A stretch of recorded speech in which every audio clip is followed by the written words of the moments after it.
We got two words up here. They should be very clear. We have human and we have being.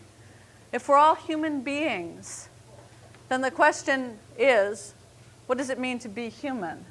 I want to be clear as to what the question is asking. This isn't a question about biology or physiology. Right? We're asking a question about being, really about essentially what it might mean to be human. What is it that human being is really about? So you're going to form your groups of 4. If we have a group of 3, that's okay in the end. And you're going to quickly brainstorm a couple things you think you need to figure out in order to do this. Go. I think that cooperative learning really helps students develop their writing skills, and I think it really helps students develop their reading skills. And by reading skills, I don't mean how do you sound out a word, I mean their sort of analytic reading skills. How do you pull apart a text? So what do you need to do? I was saying, never mind. Fine, no, try. All right, so maybe you could use the differences, like between the ideas, like to offset, like what, like if Pico says like a difference between the classical and the biblical thing, like, you know, if he agrees with just one side on a particular part of it, you could use the difference to like offset the other one and like make it stand out more.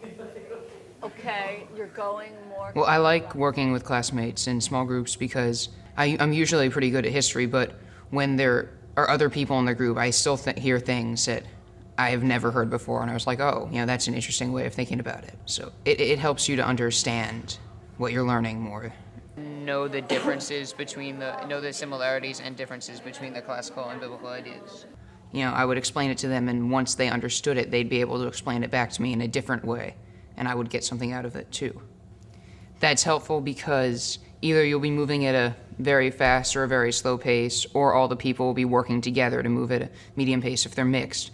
But if there's 3 people of one level and 1 person who is of a different level, then that one person will get left behind. So you need to make sure that the groupings, like the people in there, have the ability to work together. Try not to single anyone out. I thought he was saying the nature of other beings, meaning like all other animals. I thought he meant like people, like we make the rules for ourselves, but then like we also have like a free will to decide what we want to do, but like to a certain extent. But then I got confused because that's true that we can do whatever, humans can do whatever they want. They have like a choice. But then if you look at the biblical view, when in the second paragraph they say he had been able to give, that's God. Yeah. When he says he therefore took man, a creature of the world, that could be an image, just like the second and third line. For the rest of class today, what I want you to focus on in your groups, and then we'll stop and come back together, is a hunt for images and references in the Pico piece you read last night. What do you mean? I want you to see if you can identify the allusions to classical and biblical Like what thought. we did in our homework? What you did for your homework. So I want you to confer. It is, hold on one second. It is hard to understand, which is part of why you're in groups right now. So you can combine your efforts from last night and see if among the 4 of you, you can make some substantial headway. And then the last 5, 7 minutes. There were 3 things I wanted them to carry away from their cooperative learning groups. One was a stronger sense of how to analyze text and how to annotate those analyses.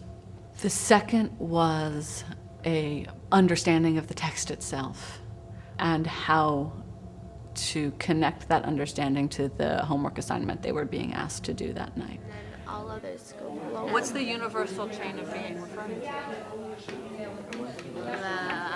Humans governing the nature. What's a chain like? If you have a universal chain, a hierarchy. It's like a hierarchy. So what is it referring Yeah, to? that's what I'm saying. Hierarchy. What hierarchy? That God The created. natural hierarchy. So what's it referring to? If it's referring to the natural hierarchy. The cosmos. Yeah, it's referring to the ordered cosmos. Also, then I'm wrong. You're not wrong, because what's the question? Because we've got a combination here. Okay, so now you're beginning to see the level on which this combination is operating. I wanted them to see how other people thought and what other people got out of the reading in order to see what they failed to get out of the reading and realize that they should have gotten things out of the reading they didn't get. And so in some sense, it's learning from your peers where your own gaps were in hopes that the next time you will have fewer gaps.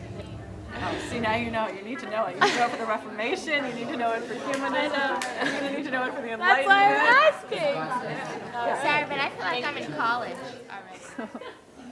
Just you wait.